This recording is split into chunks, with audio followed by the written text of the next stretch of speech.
या प्रभु जी continue.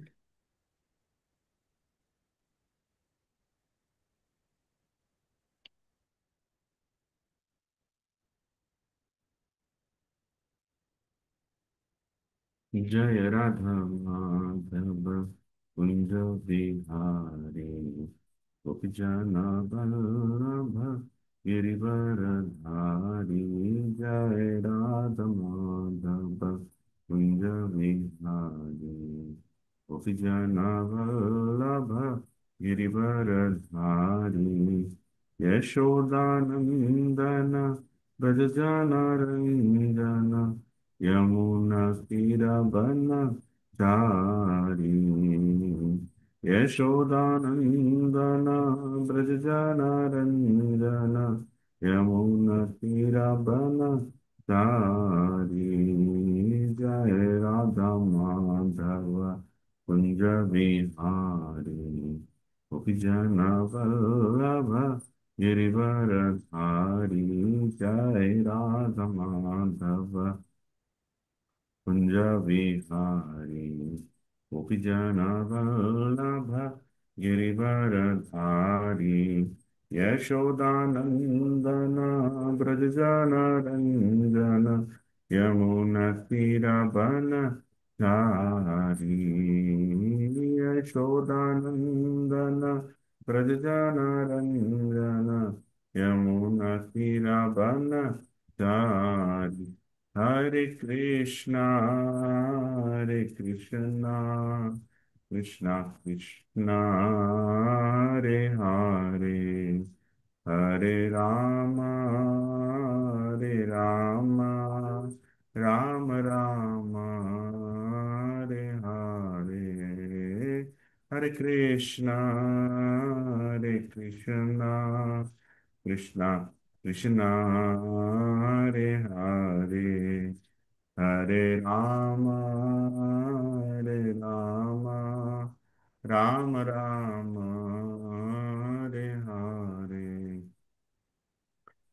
Hare Krishna, Hare Krishna, Krishna Krishna, Hare Hare, Hare Rama, Hare Rama, Rama Rama, Hare Hare, Hare Krishna, Hare Krishna, Krishna Krishna, Hare Hare, Hare Rama, Hare Rama, Rama Rama, Hare Hare, Hare Krishna, Hare Krishna, Krishna Krishna, Hare Hare, Hare Rama, Hare Rama, Rama Rama, Hare Hare. जय राधा गोपी वल्लभ राधा गोपी वल्लभ राधे। जय जगन्नाथ जगन्नाथ बलदेवा जय सुभद्रा।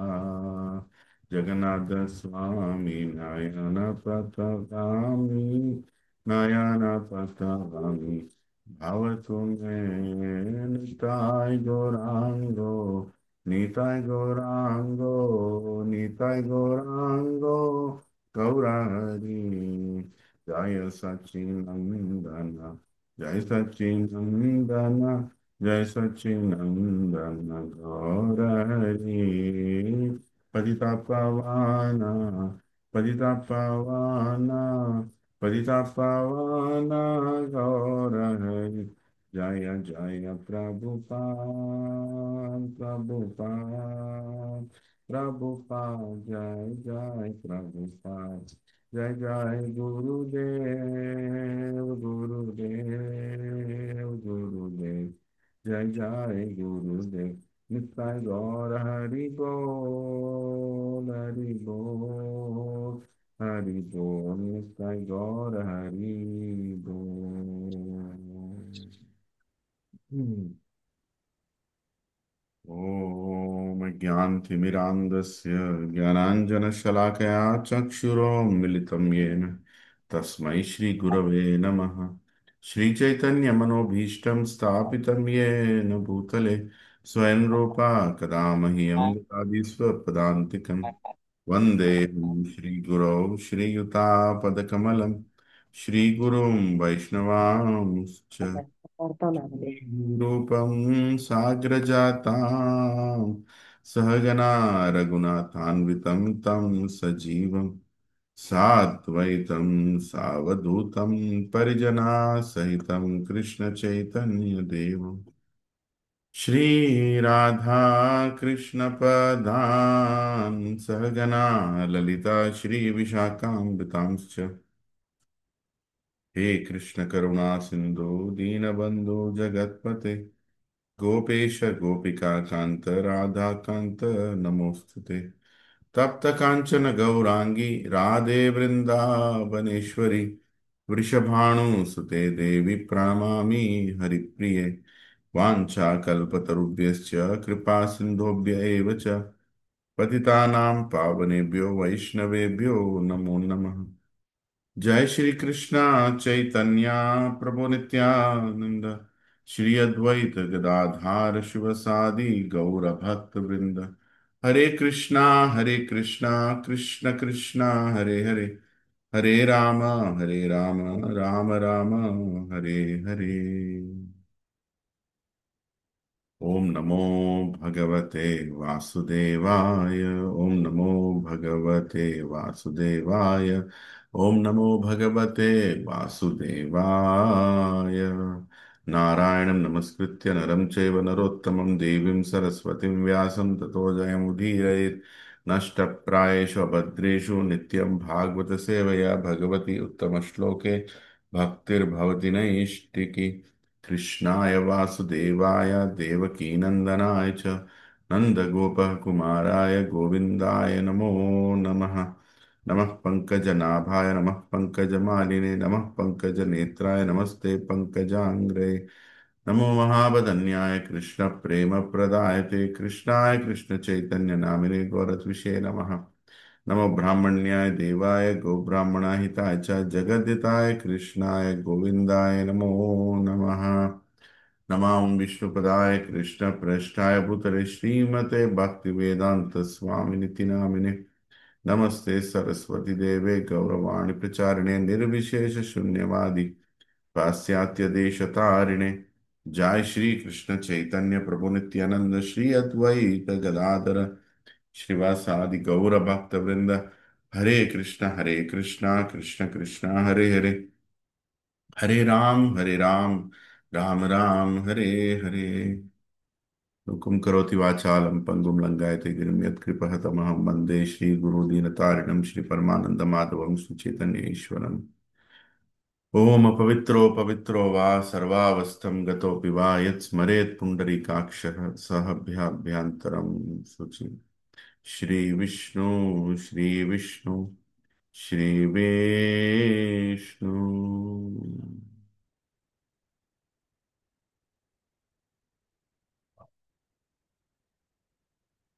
हरे कृष्णा प्रभु जी and माता जी, thank you for joining. Hare Krishna शीर्षा माता जी, सत्य प्रभु दंडोत दंडोत प्रणाम। पेनिला माता जी दंडोत प्रणाम, thank you for joining.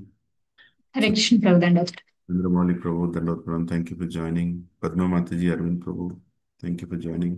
Hare Krishna प्रभु जी दंडवत प्रणाम। सुपरा प्रभु विपा माता जी दंडोत प्रणाम, thank you for joining. Mahesh प्रभु हरे कृष्ण कृष्ण प्रभु दंडवत प्रणाम। दंडोत प्रणाम, हरे थैंक कृष्ण प्रभु दंडवत प्रणाम प्रभु। यू। पुष्कला माता जी दंडोत प्रणाम, thank you for joining. Pankaj प्रभु, thank you for joining. Hare Krishna Chandramouli प्रभु, हरे कृष्णा दंडोत प्रणाम प्रभु जी। हरे कृष्ण प्रभु जी, दंडवत प्रणाम। बाला प्रभु दंडोत प्रणाम, thank you for joining. Surabhi माता जी दंडोत प्रणाम। दंडवत प्रणाम प्रभु। अनिका जी, ब्रह्मरी राधा माता जी दंडोत हरे कृष्णा प्रभु जी दंडवत प्रणाम प्रभु जी। प्रणाम। Hare Krishna. I hope all of you are in good health and in good consciousness. Today on Ekadashi day, you all have joined. Thank you for encouraging me to continue my spiritual life. And thank you for giving me an opportunity to read Srimad Bhagavatam. Today is Ekadashi. And we should do more chanting, more reading, more Krishna conscious activities. That is the goal. And you all have come to do that. Uh, that means Krishna is blessing me. So thank you. I'm very, very grateful for everybody who has joined. So we are in Srimad Bhagavatam, uh, Canto 8, chapter 20. This is a chapter of decision making, right? Often we get trained to make decisions, but the most difficult time is to make the decision, right? So here is, Vaman Dev, Supreme Personality of Godhead, the most attractive, who has come and he is begging. How can God beg, right? Why would God beg? What is the need for him to beg? He has everything, but he's begging. When God begs, he begs for our welfare. That we should understand. Uh, just like, you know, he begs to remove whatever the attachments that we have. Actually, he's doing that. Here, Bali Maharaj, the great grandson of Prahlad Maharaj, who's trained in devotional life by his own grandfather, great Mahajan. And now he is facing the Supreme Personality of Godhead. All along his life, he heard the pastimes of Lord Krishna, who appeared as Narsingadev to his great grandfather Prahlad Maharaj, then his father Virochana, and then now he himself. All along his life, he heard all that. Now, for the first time, he's taking darshan of the Supreme Lord, right? One-on-one darshan. He has appeared and is going to speak to the Supreme Lord, and now he has to make a decision. You see, a lot of times in practice of spiritual life, we read some great things, we associate with great people, but we're not tested. Yes, small tests are happening, but we're tested by Maya. But the difference here is there's no Maya. Supreme Lord himself has directly come to test Bali Maharaj. You all understand what that means? Like, can you imagine? Do you want that to happen in our life? That Krishna himself comes to test us, and are we ready for that kind of test? Well, it's scary for a materialistic person like me. It is very scary that will I be able to face the test? Because I don't want to fail in that test, because final uh, that's my final test. The Supreme Lord comes to test us. So the whole life is to prepare for the test. And Bali Maharaj has prepared for the test by the teachings of his father, the teachings of Prahlad Maharaj, his father, Virochana, and his own uh, devotional heart towards Lord Krishna. He's prepared for this test. And in the previous chapter, uh, the Supreme Lord has come as a brahmachari, dwarf Brahman, and he's begging.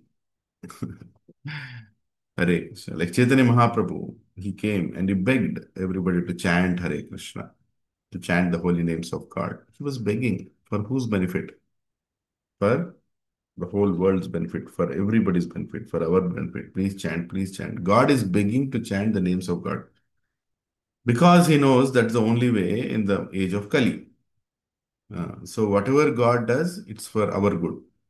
And here also in this chapter, in the previous chapter, chapter 19, Supreme Lord, the master of everything, the source of everything, is not best among the devatas. He is the source of all devatas. He is the source of everything. He is coming and begging for whose wellness? For Bali Maharaj's wellness. To glorify Bali Maharaj and to save Bali Maharaj, right? So there is a saying, whatever happens, happens for the good. But that is only possible if we have faith in God.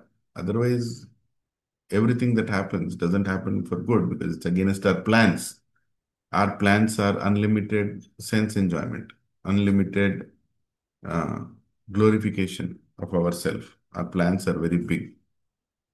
And for achieving that plan, we can even disguise ourselves and cheat also. So our plans are very big. So, but Krishna comes and begs to implement his plan. Right? Please, keep aside your plan because that is not going to give you happiness. You have tried to implement your plan for millions of lives, in past lives, and looking at your state of mind, you're also going to try to implement that in future lives. So basically, there is no end to the cycle of birth and death. There is no end to the cycle of suffering in this material world. There is no end to the cycle of disappointments. But here is my proposal for you, my dear living entity. Please let me implement my plan for you. Chant the holy names of Krishna. Uh, Chant the holy names of Krishna. Right? Kalir dosh nidhe rajan asti hi eko mahan guna. Kirtanadeva Krishnasya mukta sangha samachar. So Kirtanadeva Krishnasya. That's the only way for mukti from this cycle of birth and death and actually soul's happiness. So Chaitanya Mahaprabhu did that. Now here is Bali Maharaj. And here is the Supreme Personality of Godhead, Vaman Dev, who's appeared in the womb. And he's going to see the reaction of Bali Maharaj after what he has asked. So last chapter he is already asked, nicely explained by Subara Prabhu and Sri Giriraj Prabhu, I believe. And now we are here in this chapter where we're going to see how Bali Maharaj is going to respond. So it will be a reading. These sessions on every Ekadashi morning is truly not any big lectures, but our opportunity to sit down and read Srila Prabhupada books, which is very difficult to do because the mind doesn't want us to do.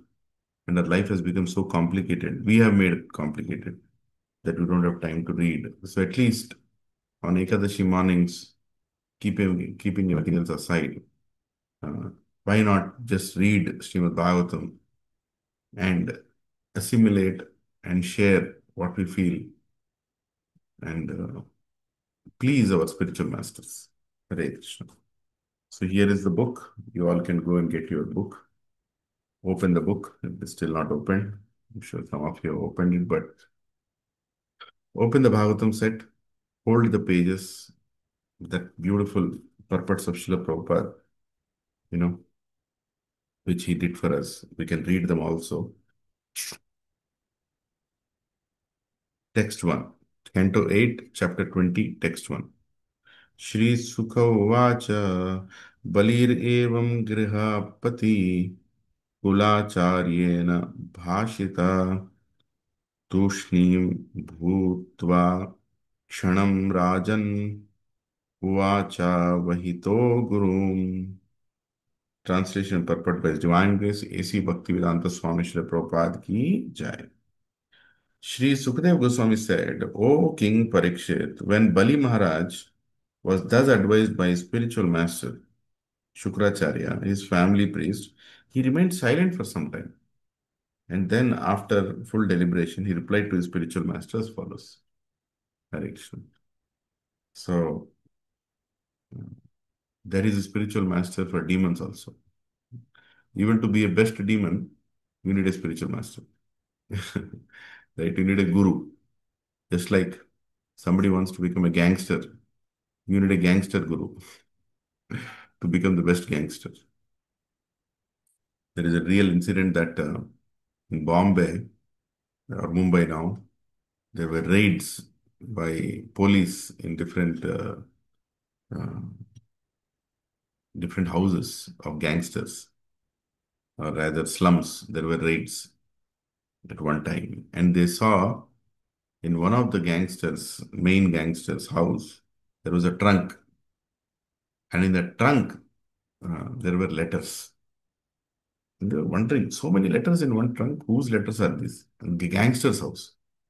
So they opened the trunk and they started reading the letter. These letters were application forms, right? Application forms given by youth or the next generation, Gen Z, right? And what was the application forms for? I want to become a gangster. Sir, this is my resume. I want to become a gangster. I want to join your gang. I also want a gun. I also want to do the same activities. I want to take it up like a profession. And what is my qualification? I have stolen, pickpockets I've done for 1 year. I have participated in riots for 2 years. I have done this, I have done that, I have harmed, I have murdered, etc., etc., etc. There are applications written by people to join the gangster because he was a gangster guru. So even to become a gangster, you need a guru. What to speak of spiritual life? Now here is a guru whose goal is to serve his king and make sure that the king is always, uh, what is it? The king is always happy materially. That's a demoniac guru. And he has advised, don't do that, Bali Maharaj. Don't you know who has come? It is Vishnu. Whatever is asking is not ordinary. Don't do it. And Bali Maharaj, deliberating on it, his own guru, he knows Guru Aparad is wrong. But Guru is speaking for his welfare. But that welfare is not ultimate welfare. It's not the Paro Dharma. It is Aparo Dharma. Right? But he has to answer his Guru. And he knows that as soon as he rejects his Guru, he will lose the blessings of that Guru. Blessings also work from bad Gurus. But you get bad blessings. So here is Sukadeva Goswami.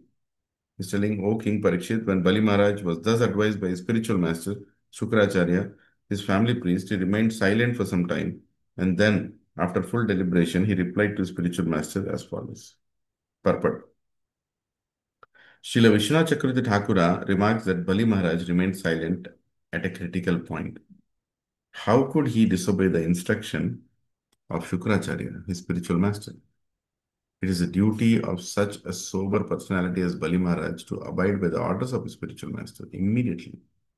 And as a spiritual master has advised, but Bali Maharaj also considered that Shukracharya was no longer to be accepted as spiritual master, for he had deviated from the duty of his spiritual master.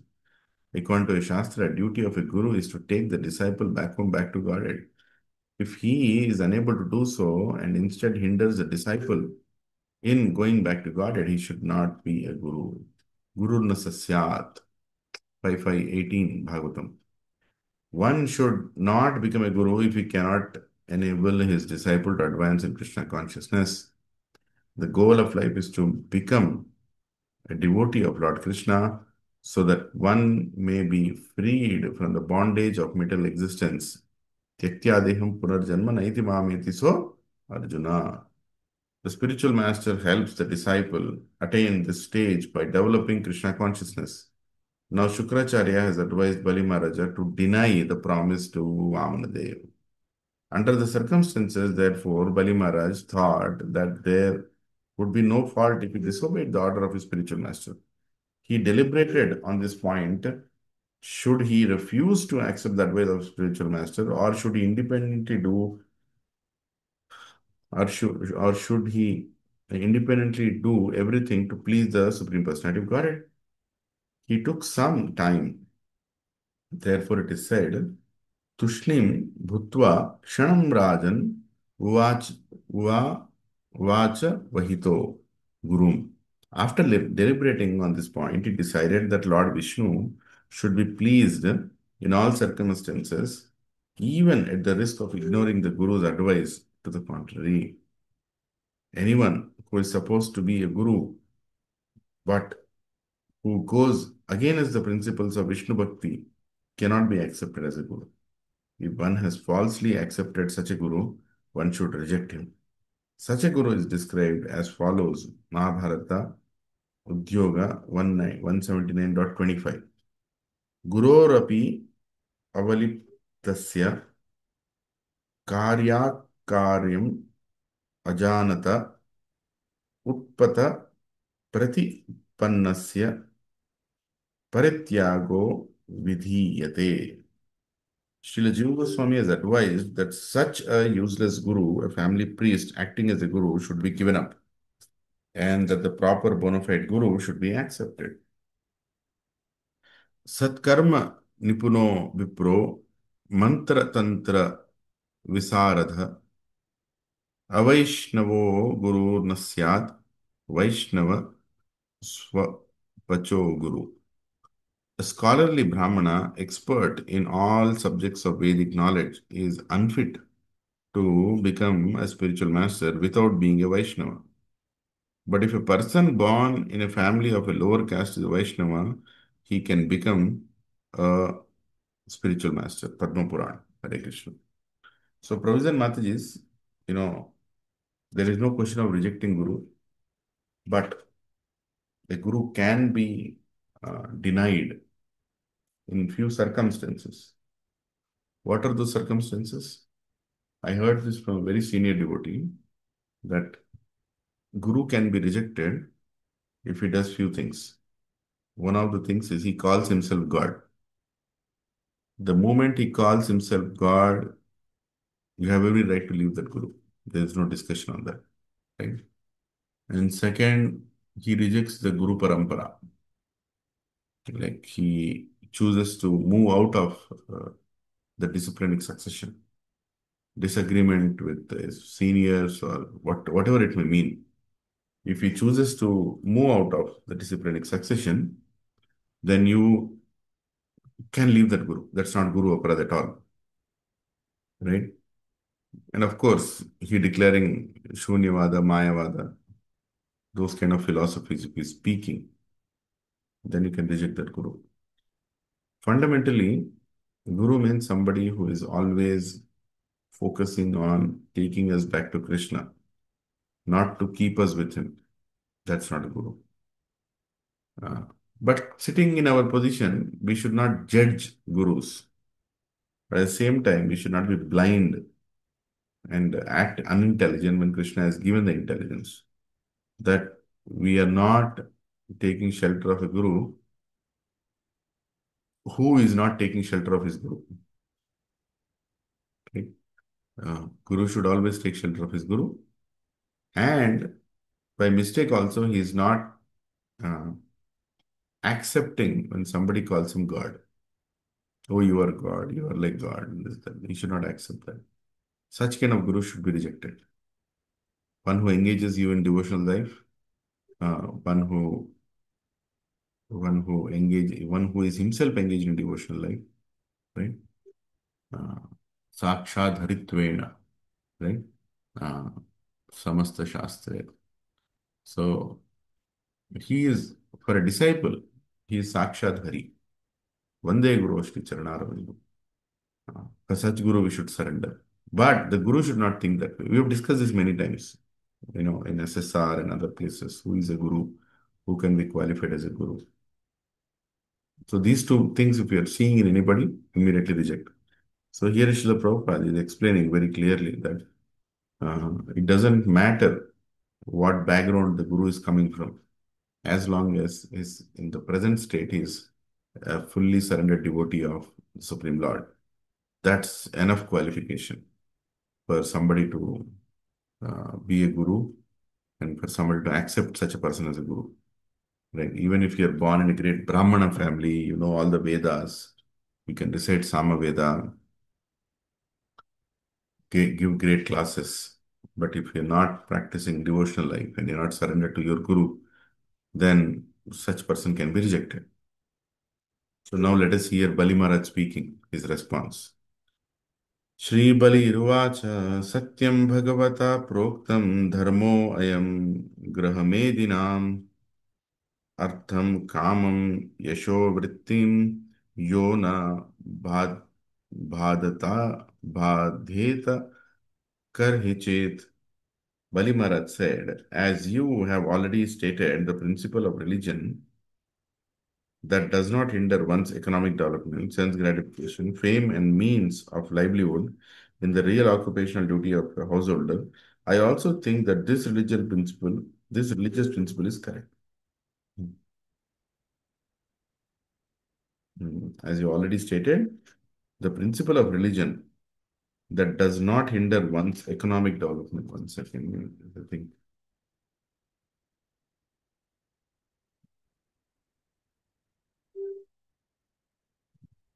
Yeah. Done. Yeah. So, sense gratification, fame, and means of livelihood is the real occupational duty of a householder.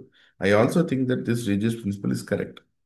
So, Bali Maharaj's grave answer to Shukracharya is meaningful. Shukracharya stressed that one's material means of livelihood and one's material reputation, sense gratification, economic development must continue properly. To see to this is the first duty of a man who is a householder, especially one who is interested in material affairs. If a religious principle does not affect one's material condition, it is to be accepted. At the present time, in this age of Kali, this idea is extremely prominent. No one is prepared to accept any religious principle if it hampers the material prosperity. Shukracharya, being a person of this material world, did not know the principles of a devotee. A devotee is determined to serve the Supreme Personality of Godhead to his full satisfaction. Anything that hampers such determination should clearly be rejected. This is the principle of bhakti. अनुकूल्येन अनुकूल्यस्य संकल्पा प्रतिकूल्यस्य वर्जनम. Chaitanya Charitamrita Madhya 22.100. To perform devotional service, one must accept only that which is favorable and reject that which is unfavorable. Bali Maharaj had the opportunity to contribute everything he possessed to the lotus feet of Lord Vamandev, but Shukracharya was putting forward a material argument to hamper this process of devotional service. Under the circumstances, Bali Maharaj decided that such hindrances should certainly be avoided. In other words, he decided immediately to reject the advice of Shukracharya and go on with his duty. Thus, he gave all his possessions to Vamanadev. Hare Krishna. So, for a householder, uh, it's a matter of pride to maintain his family. Recently, I was hearing Srila Prabhupada, his lecture in Mayapur he gave. No, in Los Angeles he gave, 1973, I believe. So he was saying that to maintain a family is not a big deal. Anybody can do that. Easily can do that. But as Kali Yuga is progressing, even to maintain a family is considered a great achievement.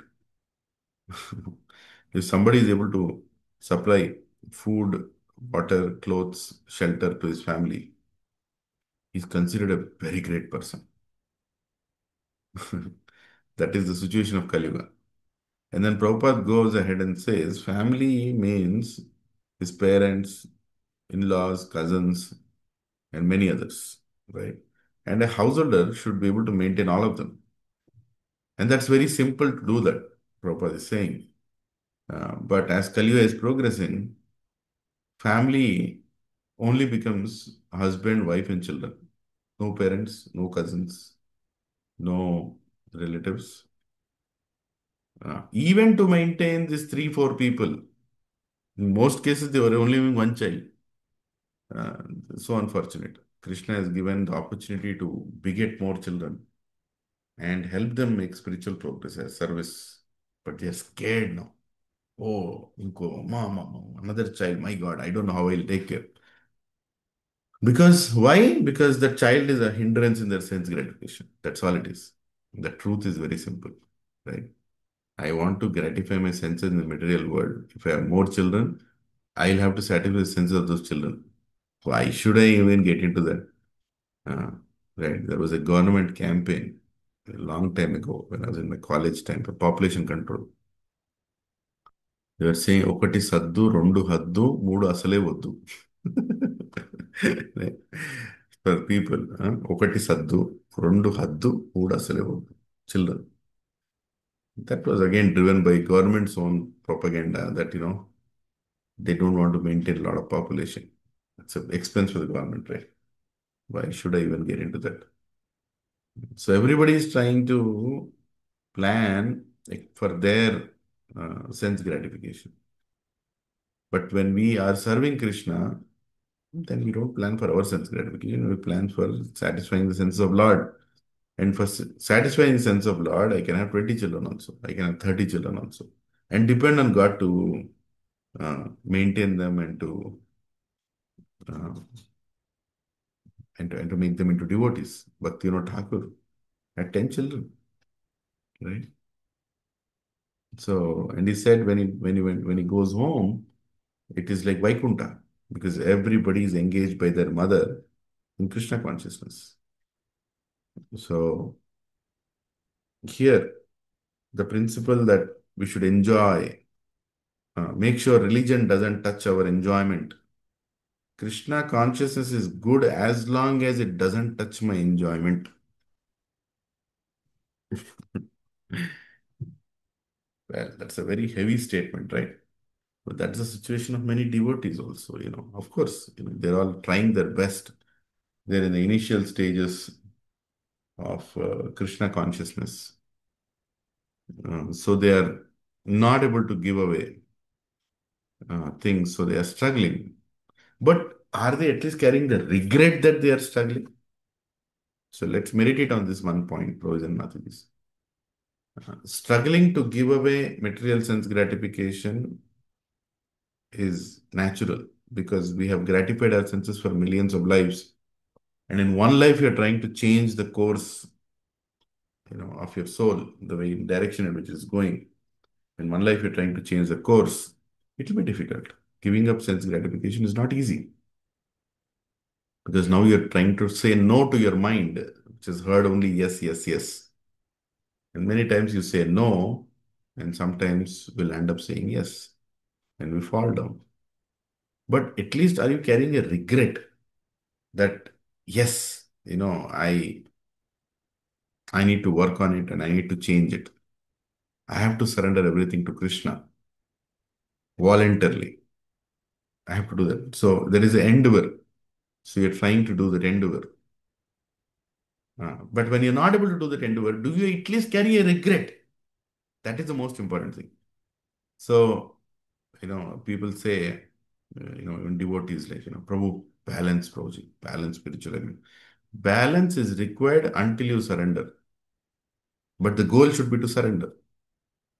Balance is required until you surrender. Yeah, that's required, because you want to stand on both the legs, continue spiritual life and somehow figure it out and surrender. But then the goal is not to remain balanced, remain in that balance. That's not the goal. Goal is to remain in the balance in order to surrender. But the goal is to surrender. And when there is surrender, there is no balance there. There is only one side, Krishna. That's it. There's nothing else. But some devotees, they come to spiritual life, and for them, balancing is more important because their goal is to only balance. Their goal is not to surrender. Are you all understanding, Prabhuji and Matavis? Any comments? Did you understand what I'm trying to say here?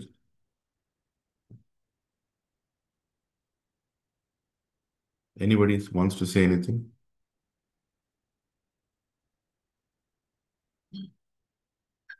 I know it's Ekadashi, it's a weekday. I'm sure everybody is lagging behind in their chanting, and you also have to go to the offices. So, if anybody has something to share, you can share anytime. Just raise your hand and you can share. But what I'm trying to make you all understand here, please hear it out with attention, just for 30 seconds. Don't try to make balancing your spiritual life, material life as a goal of life. Balancing is required to reach the point of surrender. And unless you surrender, you cannot go back to Krishna. In order to surrender, you're trying to balance. So, uh, if your spiritual life is slowly disturbing your material life, understand that that's a great opportunity to surrender. Right? Ultimately, it has to be removed. in our current lifestyle and current mindset, uh, where we think sense gratification should be balanced, material life should be balanced, we cannot go back to Krishna because we are not depending on Krishna. A devotee is somebody who completely depends on Krishna. For everything that happens, good or bad, materially, doesn't matter. He completely depends on Krishna. But people who want to maintain their material status, want to maintain everything, and yet look religious and yet try to, pose like a devotee, they are cheating themselves. Okay, that can be an initial stage, that can be a time when they are struggling, but eventually goal should be what? Goal should be to close the whole matter, surrender, right? So here, Prabhupada is explaining that Bali Maharaj was advised by Shukracharya that maintain, Are Baba, why are you, applying so many religious principles which will hamper your life? Huh? Maintain, na? See, what is the advice we got from all our relatives when we came to Krishna consciousness? When we chanted 16 rounds and attending Mangalarti and attending satsangs, what is the answer? Hey, they're all Shukracharyas only. They're Shukracharya's lineage in the form of our relatives, right? What did they say? Hey, why are you doing so much? Even I'm a devotee. Am I doing all this? I also do puja. I also trust in God. What you're trying to do, Natak? Stop all this. First focus on your family, your job, your material situation. You should do. That should be in your heart. That's an internal affair. You don't have to show it externally. These are the standard set of dialogues that people in Shukracharya's lineage speak. Right? You should not fall for such nonsense because they have no intention to surrender. For them, spiritual life is part of material life, whereas it should be reverse. Material life should be part of spiritual life, meaning you are leading a material life because spiritual life is very, very important. To maintain that spiritual life, uh, you're trying to utilize your material abilities. Whereas the whole materialistic world, it goes reverse. To maintain your material life, you use spirituality. Right? Or rather, spirituality is like once Gaurang Prabhu was saying, your plate has everything to eat, all samosas, kachoris, rabadis, sabzis, rotis, biryanis, raitas, everything is there. Right? That's material enjoyment is there in their plate. I'm sorry, on Ekadashi day, I'm telling all this. But pious materialistic person is the one who takes a nimbu called spiritual life and he sprinkles the nimbu on all the plate and he says this is spiritual, right? It's not spiritual. He just changed a little bit of taste, flavor of material life, but it's not spiritual. So that is the aspect of being duplicitous in spiritual life, right? Not trying to um, not trying to surrender and trying to balance. You're cheating whom? Who are you cheating? You're cheating yourself. So here Bali Maharaj is replying to his spiritual master that that's not my goal of life. What he's saying is right, maintain your material life. That I agree. But that's a life of a Grahamedi. I want to be a Grahastha. Supreme Lord is standing at my doorstep and he is going to relieve me from all attachments. Why are you telling me what to give, what not to give to the Supreme Lord?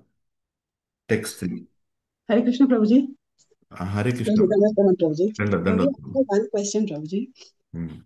Prabhuji, yes, what you are saying, balancing spiritual and material life is only until we realize. But Prabhuji, being someone in Grihastha ashram, as long as we work, we can support brahmacharya and sannyasa. For example, we are constructing now temples, so we need money. Only Grihasthas can support. But as long as we are working, that realization happens.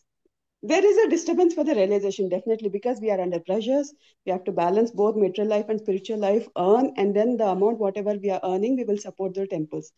So being in Grihastha ashram, so definitely that sort of realization will take definitely long time, Prabhuji.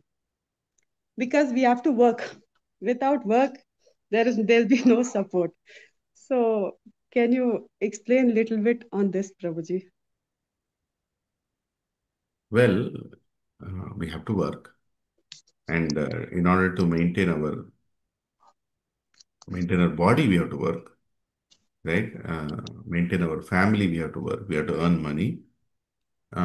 But that maintenance should only be to fill our stomach, not our belly, right? కడుపు పని చేయాలి బొజ్జ కాదు. Sometimes we forget that, what are we working for? We For start. example, Bhagavatam's భద్రపూర్ణిమలో Bhagavatam support చేయాలి, temple కి support చేయాలి.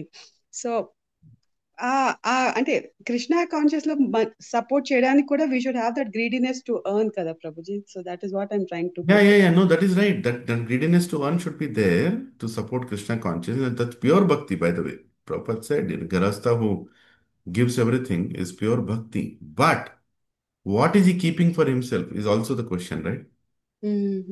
Right? When I'm spending money for myself and I feel that, I'm qualified now since I've done so much to the temple, I think I'm qualified to do this also for myself. That means you're trying to do business there. Prabhu, Mataji, what we are discussing is a very advanced topic. But at some point in our life, we should accept it. We should not die with the assumption. That's the whole point. We should not die with the assumption that I led the perfect spiritual life by balancing my material and spiritual life. You should not die with that assumption, because a lot of people, they do spiritual life until it doesn't disturb their material life. As soon as it disturbs their material life, khatam, keep spirituality aside. The first thing they keep aside is this chanting well. Yes, brother. Immediately they'll keep aside. Udran ayana first na material ఏం చేస్తున్నా? What am I doing? I should have heard my Shukracharya relatives. I should have done, what did I do? They think like that. That's not the point. The point is not to balance, the point is to surrender. Balance is required to surrender, but balance is not surrender. Balance itself is not surrender. Balance is required to surrender. Yes, While we are leading a material life, we should earn, we should become owners of big companies, businessmen, earn money. But then clarity that we should have is we are not going to take this anything back. And the more I am proud of who I am, I'm going to remain in this material world. Very That's difficult, right? If I'm proud, I think I'm an amazing devotee also. I'm an amazing, owner of a company also, or an amazing employee. I'm amazingly skilled. I'm praised. If there is this consciousness of being amazing in material life is there, then you want to come back here because you're enjoying it. When we try to enjoy anything in separation with Krishna, we have to come back. Right?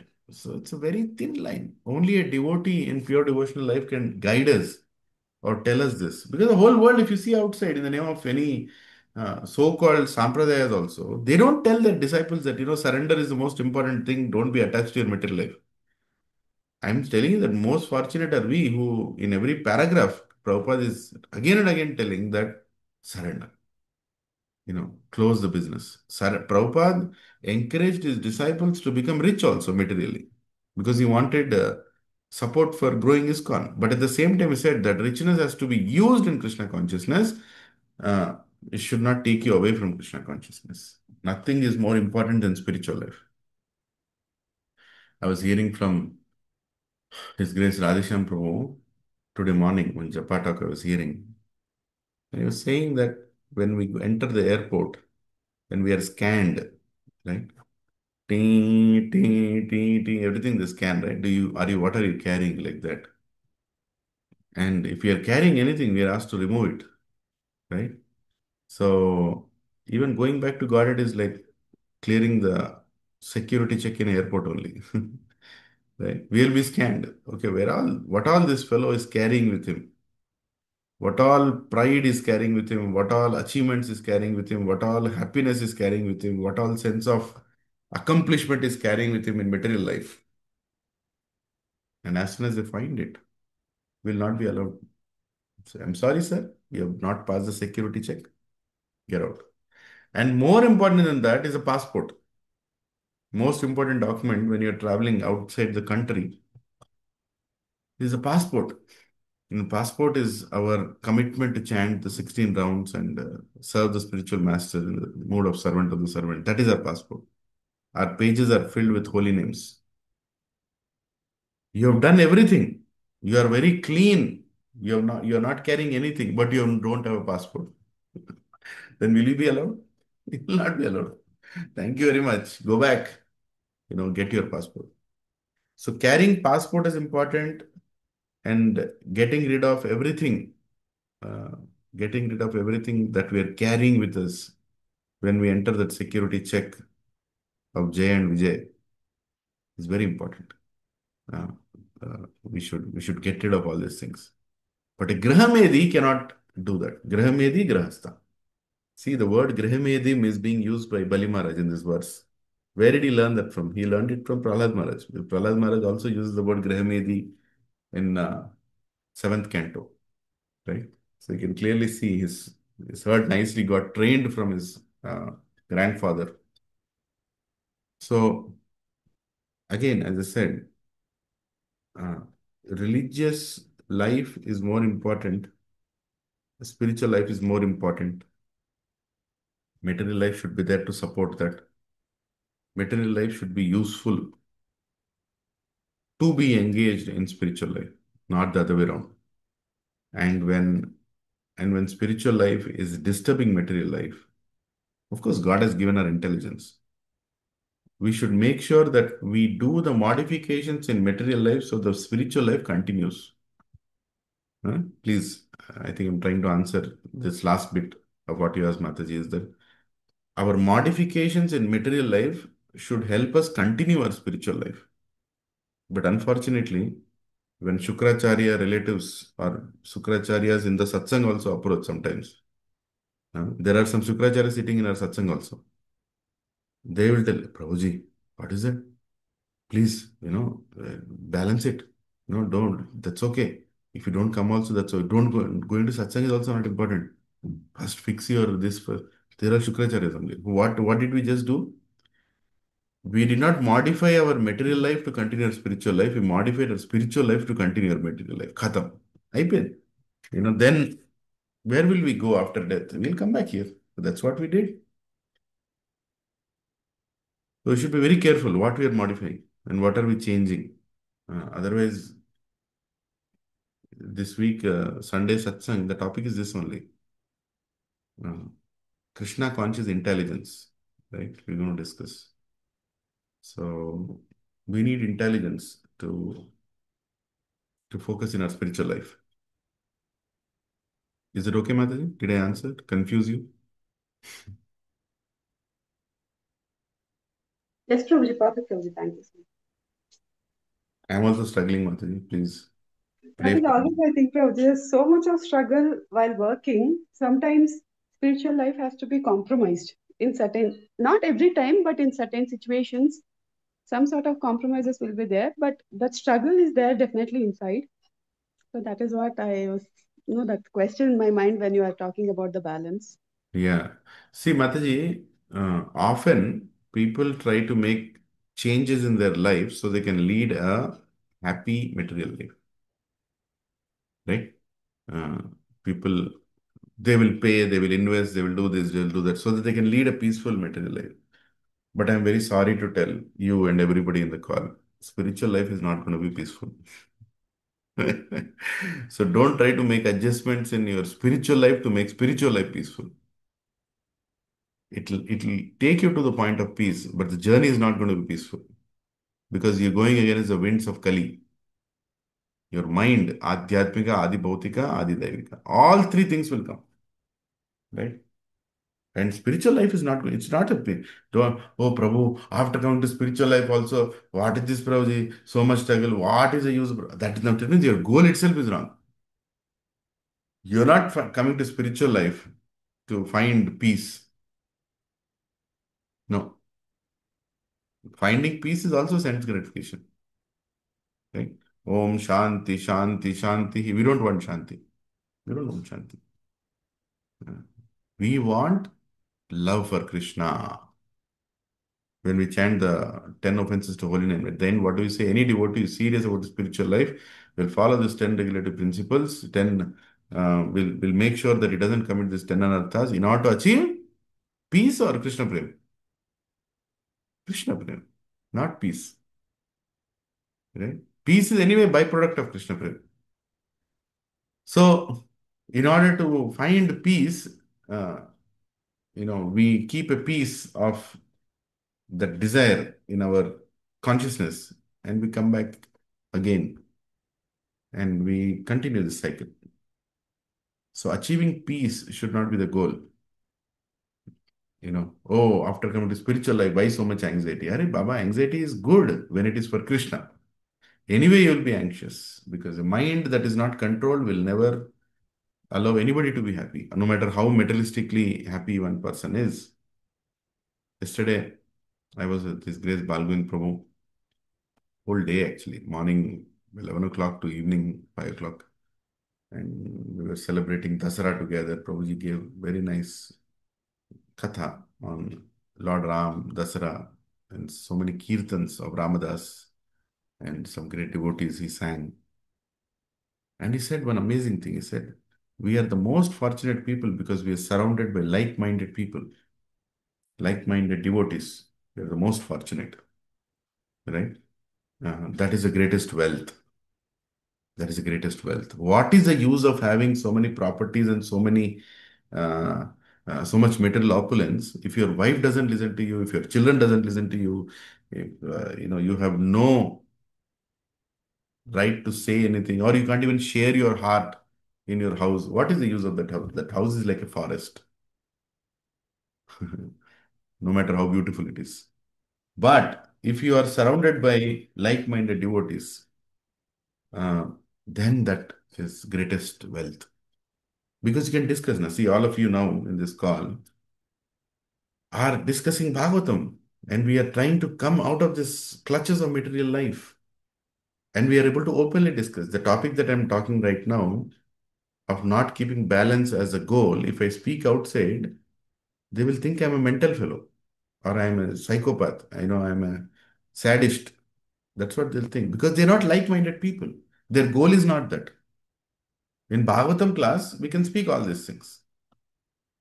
Not in a new people class. If in first session of SSR, if this is what we speak, then forget about SSR. They'll tell Namaste sir and they'll go. Because that's not what they came for. They are in sense enjoyment. They want to make sure they find peace. Initially, we'll explain to be peaceful, but then eventually they'll understand that there is no peace in this material world. It is actually Dukkhalaya Shashvata. So, goal is not to make our material life comfortable by making spiritual adjustments. Goal is to make, uh, whatever changes are needed to continue our spiritual life.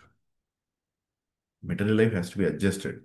Adjustment bolte hi you think that, importance is not given. I said adjustment, not giving less importance. That's not what I said. You have to adjust it. Adjust it with smartness. Adjust it with smartness, right? Be smart to make changes in your material life so that you will not compromise your spiritual life. You will not compromise the spiritual life. And with every passing year, you are ready to uh, go more closer to Krishna by giving more priority to spiritual life and more depending on Krishna and trusting Krishna that Krishna will take care of everything. But for that, we need good association. We need good association. Otherwise, if we go to bad association, who even come in the guise of devotees sometimes, very dangerous. Satyadev Prabhu and Shrivalimati is saying, Prabhuji, can we say there is nothing material life, everything is spiritual when we put or see Krishna in everything that we do? Yes. Yes, everything is spiritual life. That's what is Yukta Vairagya, right? Yukta Vairagya means The Vairagya itself is an offering to Krishna. Everything that we have, we are using it for Krishna. Like, what is the most important thing for your child? Krishna consciousness or material settlement? Ask this question. Frankly, ask this question. What is more important for your child? Krishna consciousness or material settlement? For a Grihastha, it's very difficult to say Krishna consciousness because he knows there is, a struggle if he doesn't materially settle. But we are forgetting that his material settlement is already done. As per his karma, whatever he should get, he'll get. No matter what you do. Talarata marchale manu. You send him to international school also, he'll become a rowdy shitter. You send him to a small school also, he'll become a sadhu or he'll become a nicely settled person. His, thing is already there. You are as a parent giving him whatever, but your main focus should be get him out of the cycle of material life. Get him out of the cycle of birth and death. That should be our main focus. So in order for that to happen, you will give him a good school, you will give him everything, you will be very nice as a parent, you will give him good food, you will do this, that, you will do that. But most important thing is that to happen. And it's art of, parenting, right? How you make him reach there. But if you are thinking, Prabhuji, first to settle all Prabhuji, Khatam, you created the next life already. Because your focus is shifted. As a parent, we should make sure that your children are nicely taken care of, but you cannot dictate their destiny. You cannot dictate their material life, what they are going to face. You are preparing them, but the greatest preparation is not by giving them wealth, but by giving them spiritual consciousness. Because whatever wealth you give will be gone. If something really bad happens to them, all your material wealth will be gone. After that, what will they do? What will protect them? Their spiritual consciousness. So giving them spiritual consciousness is more important than uh, thinking materially they should be settled first. Actually, it's an illusion. We are all coming to satsang for so many years. Still, we are thinking after going through so much material life, are we happy? Do you think we can be happy in material life? We can't. But we want to give that to our children. And we say, Prabhu, Adi lekute, Idi lekute, etla Prabhuji, Prabhuji, etla this, etla. Arey, that will anyway happen, Ra Baba. Don't you have trust? That will anyway happen. You do your duty, you do your part. But that's not the most important thing. The most important thing is to give them Krishna consciousness. Where Maya is sitting is different for different people. For some people, it is sitting in the form of their children. For some people, it is sitting in the form of their properties, wealth. So where it is sitting is very, very for us to investigate. Are you all following? Any questions here?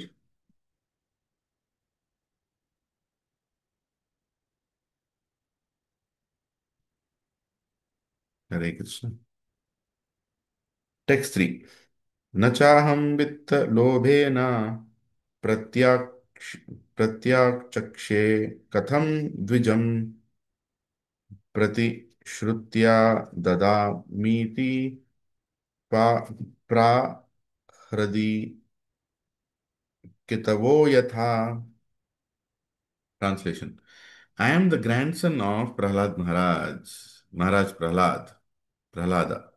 How can I withdraw my promise because of greed for money when I've already said that I shall give this land? How can I behave like an ordinary cheater, especially towards a Brahmana? Wow. Now he's remembering his grandfather's teachings. And he's saying, how can I do that? I've already promised that I'll give. He has asked, I have to give. Hey, my guru, you have to understand that I have to do my duty as a king. I've already agreed to give. Purport. Bali Maharaj had already been blessed by his grandfather, Prahlada Maharaj. Therefore, he was a pure devotee, although born in the family of demons. There are two kinds of highly elevated devotees called Sadhana Siddha and Kripa Siddha. Sadhana Siddha refers to one who has become a devotee by regular execution of regulative principles mentioned in the Shastras as ordered and directed by the spiritual master. If one regularly executes such devotional service, he will certainly attain perfection in due course of time. But there are other devotees who may not have undergone all the required details of devotional service, but who, by the special mercy of Guru and Krishna, the spiritual master, and the Supreme Personality of Godhead, have immediately attained the perfection of pure devotional service. Examples of such devotees are the Yajnapatnis, Maharaj Bali and Sukadev Goswami. The Yajnapatnis were the wives of ordinary Brahmanas engaged in fruitive activities. Although the Brahmanas were very learned and advanced in Vedic knowledge, they could not achieve the mercy of Krishna Balaram, whereas their wives achieved complete perfection in devotional service, despite their being women. Similarly, Vairochani, Bali Maharaj, received the mercy of Prahlad Maharaj, and by Prahlad Maharaj's mercy, he also received the mercy of Lord Vishnu, who appeared before him as a brahmachari beggar. Thus, Bali Maharaj became a Kripasiddha because of the special mercy of both Guru and Krishna. Chaitanya Mahaprabhu confirms this favor. Guru Krishna Prasade Paya Bhakti Lata Bija. Chaitanya Charitamrita Madhyalila 19.151. Bali Maharaj, by the grace of Prahlad Maharaj, got the seed of devotional service, and when that seed developed, he achieved the ultimate fruit of that service, namely love of Godhead, Prema Pumarto Mahan. Immediately upon the acceptance of Lord Vamanadeva, Bali Maharaj regularly maintained devotion for the Lord, and because he was purified, the Lord appeared before him. Because of unalloyed love for the Lord, he then immediately decided, I shall give this little dwarf, Brahmana, whatever he asks for me. This is a sign of love. Thus, Bali Maharaj is understood to be one who has received the highest perfection of devotional service by special mercy. Hare Krishna. Anyway, I think it's self-explanatory. Sadhana Siddha, Kripa Siddha. So, here Prabhupada is confirming that Bali Maharaj is Kripa Siddha, especially blessed by pure devotee and Supreme Personality of Godhead. Text 4. Nahi asatyaat paro adharma iti hovacha bhur iyam sarvam sodhum alam manye rite alika param naram. There is nothing more sinful than untruthfulness. Because of this, Mother Earth once said, I can bear any heavy thing except a person who is a liar. Hare Krishna. Kali Yuga means only lying. No wonder, Earth is not happy. Bhumata is not happy. Purport. On the surface of the earth, there are many great mountains and oceans that are very heavy, and Mother Earth has no difficulty carrying them, but she feels very much overburdened when she carries even one person who is a liar. It is said that in Kali Yuga, lying is a common affair. Hare Krishna. Mayaiva Vyavaharike, Bhagavatam 12:3. Even in the most common dealings, people are accustomed to speaking so many lies. No one is free from sinful reactions of speaking lies. Under the circumstances, one can just imagine how this has overburdened the earth and indeed the entire universe. Lying. Hare Krishna. You can learn this verse actually. 8:24. And quote this how much lying is a bad thing. The most worst lie is not lying to others but lying to ourselves. That's the worst lie. Right? So, Prabhuji and Mataji, as Grahasthas, again continuing the discussion we had, balancing spiritual material, planning material for Krishna, all these things. Prabhuji and Mataji, it should be internal assessment done without comparing with outside people. If you are sitting in the satsang and are looking at people left and right, what did he surrender? Big lecture is giving. What did she surrender? Big lecture you are giving. Then you will never surrender. Your surrender is your personal consciousness will tell. And you need guidance from Guru. no doubt. And more importantly, regular reading of Shastra is very important to understand what is surrender. Don't try to compare yourself with other devotees and try to become best in the satsang. You become best in for yourself. In your own heart, you should become the best person who is clear and who is Guru is pleased also. Guru is also pleased that he has done everything he can in his capacity to go back to Krishna. You're following, right? What I'm saying? Because often you say, Prabhu is coming in a BMW and he's speaking all these things. What is the big deal? See, everybody is duplicitous there. He knows better what he is doing. Maybe he bought a BMW to get sadhus or to use it in a purposeful way that it can influence some influential people to come to KC. You don't know what's going on there. Maybe he is for sense gratification only. How do you care? Most important is what is your conscience? What is your plan? What is going on in your mind? Are you trying to find peace in this material world by fixing your material life? Or rather by fixing your spiritual life to adjust to the material life and then, uh, you know, remaining here in this material world, right? So don't compare with others. Compare with your own self, year on year, how much material attachments you're increasing, how much desire I have for shopping useless things, huh? How much respectfully I'm using the money given by Lakshmi Devi. You didn't earn it. She has given it for Narayana Seva. She has given it to prepare yourself for a time when you need it. But I'm spending it left, right, and center for my sense gratification in the name of in the name of getting good tick marks from the family. Oh, they're very good. My parents are very good for the tick marks. And ultimately, you'll suffer because whatever enjoyment you give, that is only going to give us more misery. No attachments. No attachments. No attachment. I did this, I will not get anything in return. I took care of my children, I will not deserve to get anything in return. I took care of my wife, I will not get anything in return. No attachment, do the service. That is good. And depend on Krishna. Prepare yourself for going back to Krishna, not to get a certificate of the best householder in satsang, uh, you know, and then come back here and do the same business again. Right? So it's a very internal dwelling thing we have to do. Every time we see that our attachments are increasing, that should be a very grave information that we should be very concerned to fix as much as we try to fix our spiritual life, sorry, material life. Just give me 1 second, Prabhu. It's one important call I have to take.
Hare Krishna. Sorry about that. Okay. Okay. Let's go forward. Naham bibhemi nirayan नाथ नाथन्याद अशुकारनवात् न स्थान च्यानां मृत्योर यथा विप्र प्रलम्भनात्. I do not fear hell, poverty, an ocean of distress, fall down from my position, or even death itself, as much as I fear cheating a Brahmana. Wow. Amazing, right? I'm just going to read it again. Bali Maharaj is saying, I do not fear hell, meaning all kinds of punishment. I don't fear that. I don't fear poverty. I have to beg. An ocean of distress, fall down from a position of whatever position is holding, or even death itself, as much I fear cheating a Brahmana. See how important it is. And what to speak of cheating a Vaishnava Guru? Guru Maharaj, I'll follow the four regulative principles and I'll serve the mission of Srila Prabhupada in the mode of a servant of a servant of a servant.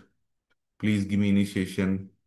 You take the initiation and then you don't show up in any yatra of the Guru. You're not trying to do any service for the Guru. You're all the time busy crying in front of the deities that, oh, I'm suffering in my material life. I'm working so hard, I lost my job, my wife is like this, my children are like that. Why do you take initiation then? Why do you take initiation then? Right? So, continuing with our material, complexities and making that as a prayer in front of God is not the goal of initiation. Right? So, should be very careful in spiritual life. As much as Bali Maharaj is careful here. I fear cheating a Brahmana. Text 6. Yad yad yad dhasyati loke asmin samparetam dhanadikam tasya tyage nimittam kim vipratushyen natena chet. My Lord, you can also see that all the material opulences of this world are certainly separated from their possessor at death. Therefore, if the Brahmana, Vamanadeva, is not satisfied by whatever gifts one has given, why not please him with the riches one is destined to lose at death? The word Vipra means Brahmana and at the same time confidential. Bali Maharaj has confidentially decided to give the gift to Lord Vamanadeva. Bali Maharaj has confidentially decided to give the gift to Lord Vamanadev without discussion. But because such a decision would hurt the hearts of the Asuras and the spiritual master Shukracharya, he spoke eloquently. Bali Maharaj, as a pure devotee, has already decided to give all the land to Lord Vishnu. I think it's self-explanatory.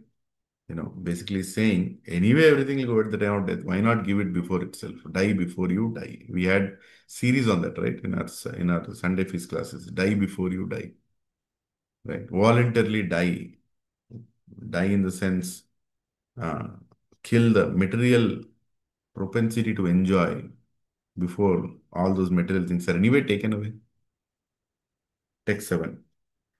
Shreya kuruvanti bhutanam sadhavo dustya jasubhi tadhyansibi prabhratya ko vikalpo dharadishu. Dhyachi, Sibi, and other great personalities were willing to sacrifice even their lives for the benefit of the people in general. This is the evidence of history. So why not give up this insignificant land? What is the serious consideration against it? Wow. Purport. Bali Maharaj was prepared to give everything to Lord Vishnu, and Shukracharya, being the professional priest, might have been anxiously waiting, doubting whether there had been any such instance in the history in which one has given everything in charity. Bali Maharaj, however, cited the tangible examples of Maharaj Sibi and Maharaj Dadichi, who uh, who had given up their lives for the benefit of the general public. Certainly, one has attachment for everything material, especially one's land. But land and other possessions are forcefully taken away at the time of death, as stated in the Bhagavad Gita, Mrityu Sarva Harasyaham. The Lord personally appeared to Bali Maharaj to take away everything he had, and thus he was so fortunate that he could see the Lord face to face. Non-devotees, however, cannot see the Lord face to face. To such persons, the Lord appears as death and takes away all their possessions by force. Under the circumstances, why should we not part with our possessions and deliver them to Lord Vishnu for his satisfaction? Sri Chanakya Pandita says in this regard, Sannimite varam tyago vinasha niyate sati. Chanakya Shloka 36. Since our money and possessions do not last, but will somehow or other be taken away, as long as they are in our possession, it is better to use them for charity to a noble cause. Therefore, Bali Maharaj defied the order of his so-called spiritual master. It's a pretty heavy chapter, huh? Heavy purports and direct instructions coming from Bali Maharaj and Sukadeva Goswami. That is the purpose of Bhagavatam, right? What did we expect? Bhagavatam means nice stories and nice sense gratification. No. Bhagavatam means direct instructions. Better to give away, better to use the wealth that we have in proper purposes for charity, because anyway, one day it will be taken away. One day it will be all gone. You will be. Don't try to give wealth to your children. Give them a consciousness with which they should use that wealth. Right? Because whether they will have wealth or not is not in your hand. Huh? Don't think, oh, I have done this, I have flat, villa, jilla, this bank balance. Oh, I am leaving everything. Three houses I am leaving for them. If their destiny is to be like a beggar, no matter what you give, they will lose it in no time. And if you are alive during that time, you will even more cry. Oh, my whole life I spent in giving my children, and now they don't have anything. I'm a failed parent. Yes, you are a failed parent because you focused on giving the wrong thing to them. Give them spiritual consciousness. Very important. Most important. Give them spiritual consciousness.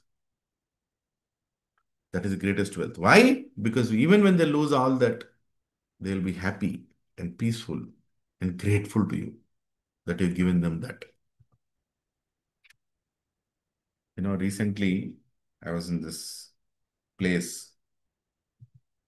I had gone for this Singapore, and I was with my family, and I was staying in nice devotee's house, Anandram Prabhu, Charanya Mataji. And I also got an opportunity to discuss Krishna Katha in some of the evenings. While the vacation was happening, that's okay. We went on to this it's a big sightseeing spot somewhere on the 57th floor. What is it? Marina Bay Sands, something like that. And while we were sitting there, we saw many rich people, materialistic people, many of them going around, the place, seeing and this and that. And my son asked me that, what does it cost to stay in this hotel, Marina Bay Sands? Marina Bay Sands, something like that. Yeah. I told him that, why are you thinking like that? No, suddenly we are comparing ourselves with people who are living in that hotel versus people who are coming just there to see something. That means you're comparing with people who are materially more opulent than us, and then we are feeling low, right? I told them that sitting there, I said, come on, let's sit close together. Let us sit down and talk something. Sitting there, I was trying to tell them that how fortunate are we that even this much we got in life. How many percentage people in the whole world can afford any such thing? Be grateful. Be grateful that, if you have a house in this place called Gachibowli, how many people can afford it? Huh? There are crores of people living in the city. How many people can afford? And you are sitting here and, and you're still frustrated that somebody else is more opulent than you, or somebody else has planned his material life, or his children are in better schools, or, children are, they are able to achieve more materially. They are very happy. They always look to be going on this, going on that vacation. oh, this, then you are the biggest fool because you're not even accepting and grateful for what you got, and you're only focusing on further crying. That is material life for you. That is material life. So, Bali Maharaj, being the king of the three worlds, is saying that I don't want to hold all this wealth and cry at the time of death. Right? I rather give it away or use it for the right purpose. Because I don't want to maintain this attachment. None of us in our satsang or any satsang in this planet can compare themselves to Bali Maharaj for the kind of wealth. And he was the most materially opulent person. Most. Everything he had. But he had no attachment for them. But he had no attachment for that. And that is what made him the great Acharya of Atma Nivedanam. Right? Shravanam, Kirtanam, Vishnu Smaranam, Archanam, Dasyam, Sakyam, Atmanivedanam, Bandhanam, whatever, 9 prostitutions. Atmanivedanam, highest. And who is the Acharya for that? Bali Maharaj. He is doing Atmanivedanam with everything that he has. Being a beggar, you say that Krishna, I am yours is one thing. But being Bali Maharaj and giving everything away and saying, Krishna, I am yours, is the greatest thing. Right? Yeah. Text 8.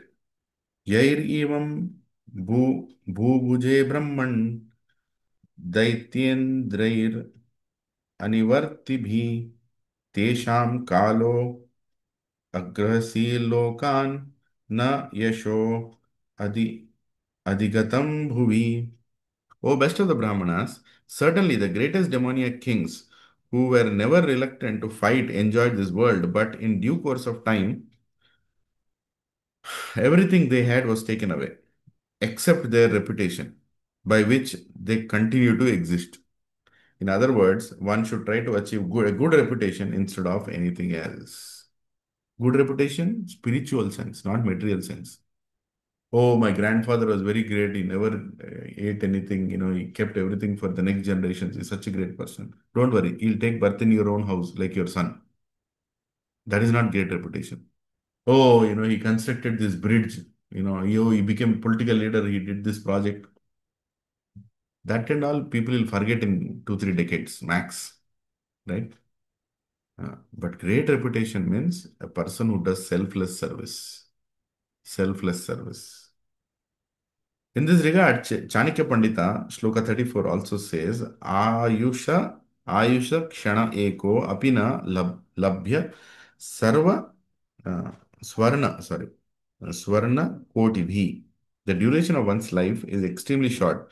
But if in that short lifetime one can do something that enhances his good reputation, that may continue to exist for many millions of years. Bali Maharaja therefore decided not to follow his spiritual master's instruction and that he deny his promise to Vamanadev. Instead, he decided to give the land according to the promise and be everlastingly celebrated as one of the 12 Mahajans. Balir Vaya Shakir Vayam Mahajan. Text 9. Sulabha विप्ररशे ही अनिवृतास्तनु त्यजा न तथा तीर्थ आयाते श्रद्धाय ये धन यजा. O best of the Brahmanas, many men have laid down their lives on the battlefield, being unafraid of fighting. But rarely has one gotten the chance to give his accumulated wealth faithfully to a saintly person who creates holy places. Wow. So it's very focused, very clear that it is the greatest activity is doing by giving away. The greatest activity is doing. Purport. Many Kshatriyas have laid down their lives on the battlefield for their nations, but hardly a person can be found who has given up all his property and his accumulated wealth in charity to a person worthy of the gift. As stated in Bhagavad Gita 17.20. Datavyam iti yad danam dhyate Anupa अनुपकारिणे देशे काले च पात्रे च तद दानं सात्विकं स्मृतम्. That gift which will give out, which is given out of duty at the proper time and place to a worthy person and without expectation of return is considered to be charity in the mode of goodness. Thus, charity given in the proper place is called sattvika, and above this charity is goodness in transcendental charity, in which everything is sacrificed for the sake of the Supreme Personality of Godhead. Vamanadev, the Supreme Personality of Godhead, had come to Bali Maharaj for alms. How could one get such an opportunity to give charity? Therefore, Bali Maharaj decided without hesitation to give the Lord whatever he wanted. One may get various opportunities to lay down his life on the battlefield, but such an opportunity as this is hardly ever obtained. So, Prabhuji and Matajis, we are constructing a Krishna temple. This opportunity doesn't come to everybody. Last life, Khatam. Krishna temple, Prabhu, last life, our last life, this opportunity. So, whatever we give is the greatest. This opportunity is not given to many. We are trying to ask others to make them fortunate, but how fortunate are we? But giving charity by still maintaining attachments is like giving prasad with, uh, what is it? With sand in it. Hmm? If somebody is serving you prasad, nice khichdi, and he also put some sand in it, the mud, can you eat that? Hmm. Every time you eat, you get the granules of sand. See, you can't eat it. Even though khichdi is very tasty, you still can't eat it. Same way, your charity with so much attachment behind it is like that kind of boga for the God, Krishna. He won't like it. Tasty. Patram pushpam palam toyam yome bhakta pranash. Rayachati. It's very important. Bhakti is very important. It should not be with attachment. I know one Mataji. Uh, see, sometimes charity is also done to gain pride. Huh? So there was some temple construction discussion going on. And below the Mula Murti, below the the main Vigrahas, when they establish Bhumi Puja time, you keep this gold underneath the deities. There is gold and all ornaments. Keep it on top of that. You establish the deity. There is a whole paddhati of Vigraha Pratishtha. So there the question, okay, who wants to give gold? And immediately that Mataji, taka, ding, ding, ding, ding, she started giving away. So I'm amazed, oh my God, wow, she is so much uh, detached. She's giving it, like, please accept it, please, keep this gold. Worth in lakhs and lakhs, she just gave away whatever. Then after 1 year, I'm seeing all the jewelry is back and she's, more engaged in buying more gold from Mangatrai jewelers or Narayani jewelers, whatever. So what was the whole act about? The poor husband is now struggling to buy her more gold by making more loans because she gave away for the temple. What is the use of giving that gold to the temple when anyway you wanted to wear more gold? I'm not saying you should not wear gold. I'm saying what was that act? Detachment should be first internal. It should come out external when the detachment is really internal. So some people even do charity for getting name and fame. And the charity seems to be very beautiful, praise, a lot of things we get. But then that will only give you suffering. And it will not be accepted by God also. So we should focus. What is my intention behind it? I'm treating this as like great opportunity, like Bali Maharaj is treating it, right? He's saying how many Kshatriyas who died on the battlefield trying to protect their land and their kingdom. How many such Kshatriyas will get an opportunity to give away that land and kingdom as a service to Supreme God? Hmm? So seeing the opportunity within it. We'll do one more shloka. The purports were big, so I could not finish. I was supposed to finish it till 20th shloka, but I think chapter of 34 shlokas. 15 is good enough, Prabhuji. Till Yeah, 15. 15, no? Okay. मनस्विना कारुणिकस्य शोभानां यद अर्थी कामोपनयेन दुर्गति कूट पुनर्ब्रह्मविदां भवार भवादृशां ततो वतोरस्य ददामि वंचितं वांछितं. By giving charity, a benevolent and merciful person undoubtedly becomes even more auspicious, especially when he gives charity to a person like your good self.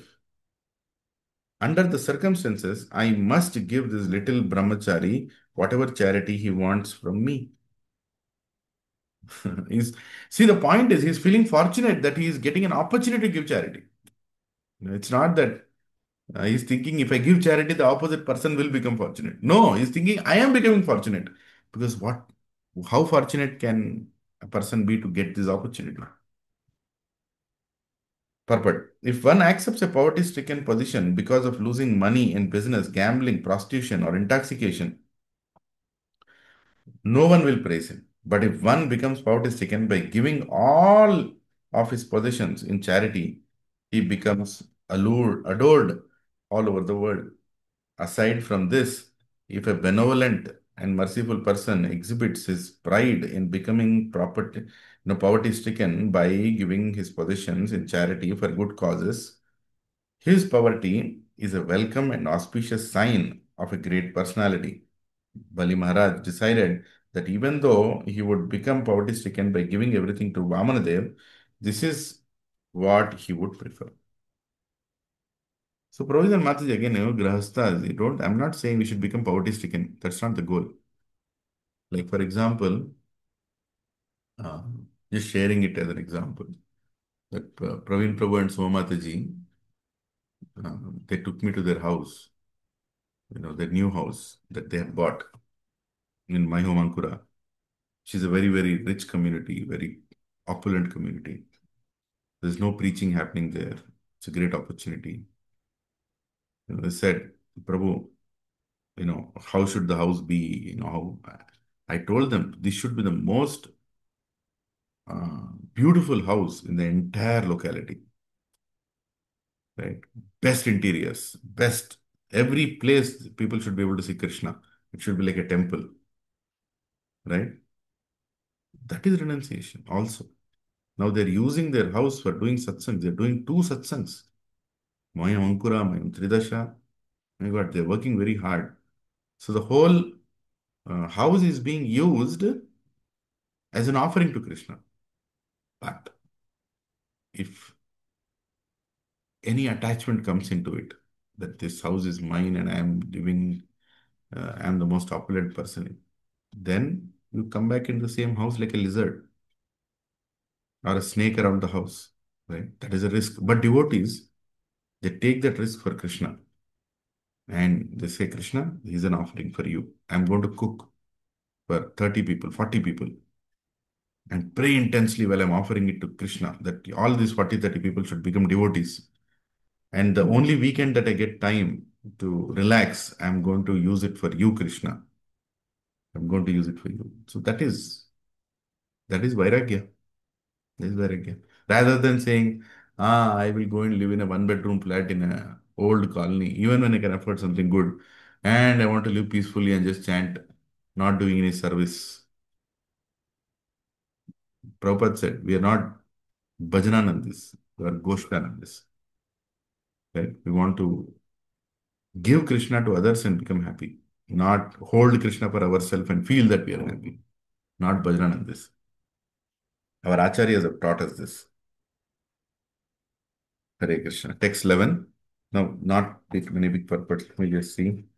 Yeah, 2, 3 more pages. Sorry for keeping you late. It's already, my God, come a long class. Let me go fast.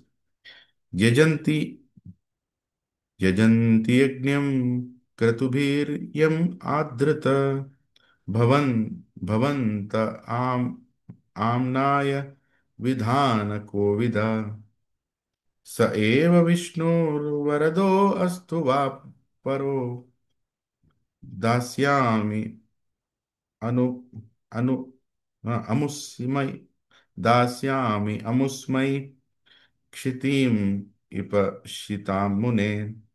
O great sage, great saintly persons like you, being completely aware of the Vedic principles for performing ritualistic ceremonies and yajnas, worship Lord Vishnu in all circumstances. Therefore, whether that same Lord Vishnu has come here to give me all benedictions or to punish me as an enemy, I must carry out his order and give him the requested tract of land without hesitation. He's saying whether God came to punish me or to give me, both are same because God has come. As stated by Lord Shiva, आराध्यनां सर्वेषां विष्णोराराधनं परं तस्माद् परत्तरं देवी तदीयानां samarchanam Padma Purana. Although in the Vedas there are recommendations for worshipping many demigods, Lord Vishnu is the supreme person, and the worship of Vishnu is the ultimate goal of life. The Vedic principles of Varnashrama institution are meant to organize society to prepare everyone to worship Lord Vishnu. Varnashrama charavata पुरुषेण परा पुमान् विष्णुर आराध्यते पंथा नान्यत नान्यत तत्तोष कारणम. The Supreme Personality of Godhead, Lord Vishnu, is worshipped by the proper execution of the prescribed duties in the system of Varna and Ashrama. There is no other way to satisfy the Supreme Personality of Godhead. Vishnu Purana 3.8.9. One must ultimately worship Lord Vishnu, and for that purpose, the Varnashrama system organizes society into Brahmana, Kshatriyas, Vaishyas, Shudras, Brahmacharis, Grahasthas, Vanaprasthas, and Sannyasis. Bali Maharaja, having been perfectly educated in devotional service by his grandfather Prahlad Maharaja, knew how things are to be done. He was never to be misguided by anyone, even by a person who happened to be his so-called spiritual master. This is a sign of full surrender. Bhaktivinoda Thakur has said, Mar, Marabhi, Marabhi Rakhabi Yo Icha Tomhara Nitya Dasa Prati Tuya Adhikara. When one surrenders to Lord Vishnu, one must be prepared to abide by his orders in all circumstances, whether he kills one or gives one protection. Lord Vishnu must be worshipped in all circumstances. Wow, whether he kills one or protects one. My God, this requires a lot of faith. Text 12.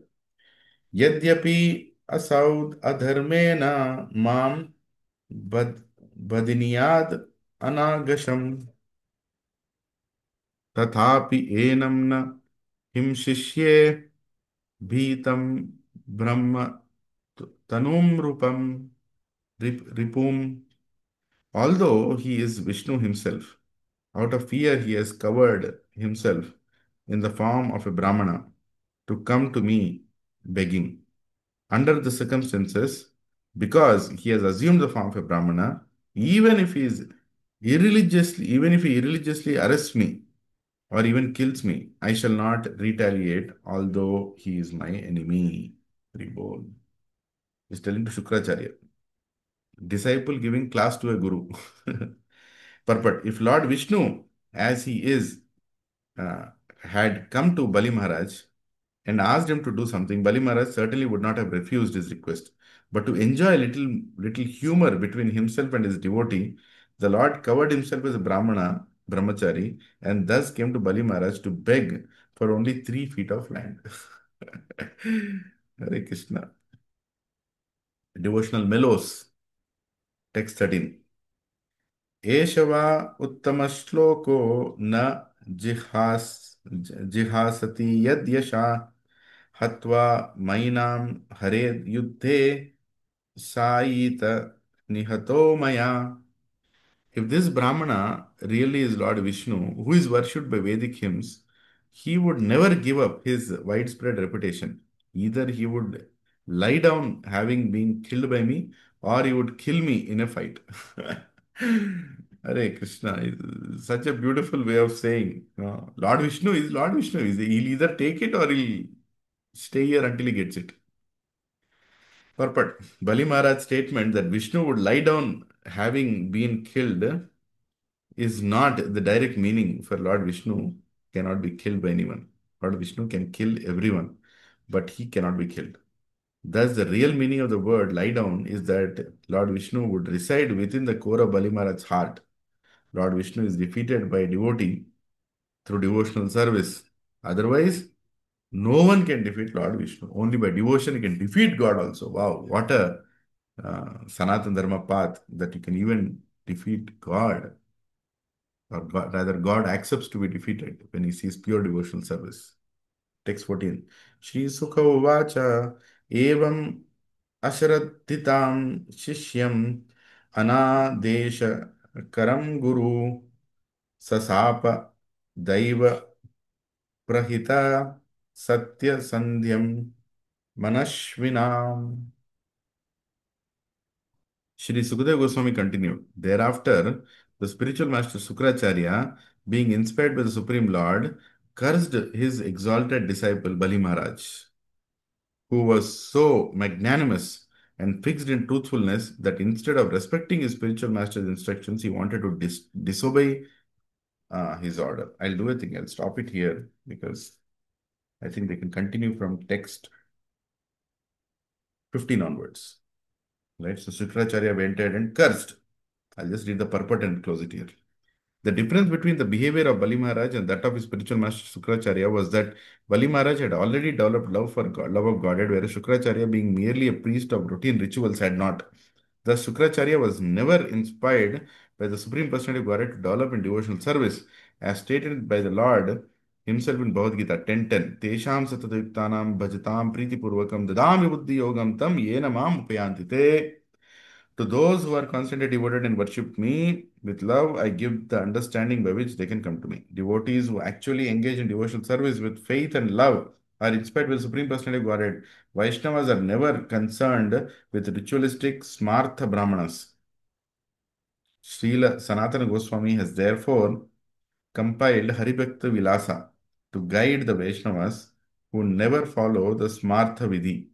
Although the Supreme Lord is situated in the core of everyone's heart, unless one is a Vaishnava, unless one is engaged in devotional service, one does not get sound advice by which to return home back to Godhead. Such instructions are meant only for devotees. Therefore, in this verse, the word Daiva Prahita, being inspired of the Supreme Lord, is important. Shukracharya should have encouraged Bali Maharaja to give everything to Lord Vishnu. This would have been a sign of love for the Supreme Lord. But he did not. He did not do so. On the contrary, he wanted to punish his devoted disciple by cursing him. Hare Krishna, Krishna Krishna, Hare Hare, Hare Ram, Ram Ram, Hare Hare.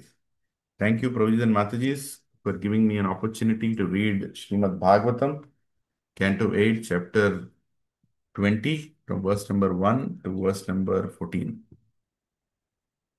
Any questions, reflections, quickly?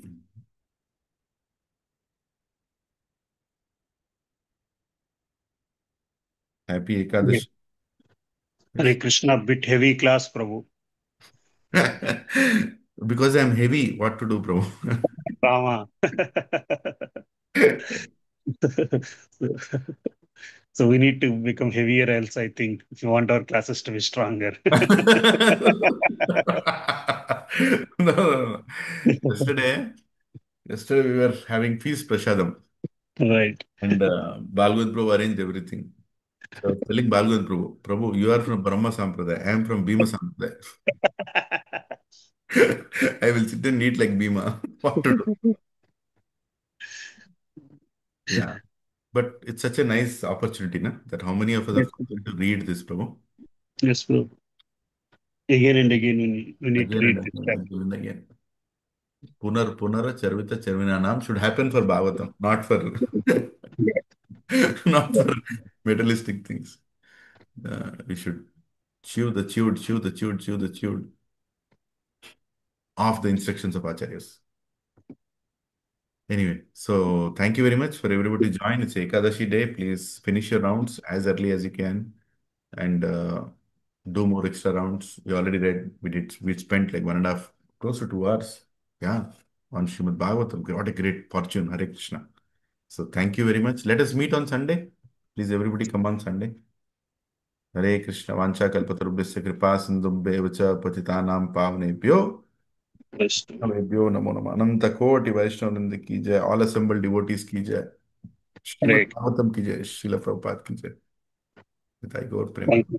Hari बोल Hare Krishna Thank you, Prabhu. Hare thank you Krishna. Thank you Thank you, Prabhuji. Hare Krishna, Hare Prabhuji. Krishna, Thank Prabhuji. you, Dandavad Prabhuji. Hare Pranam. Krishna. Dandavat Pranam. धन्यवाद Thank you, Prabhuji. Hare Krishna. Hare Krishna Thank you, Prabhuji.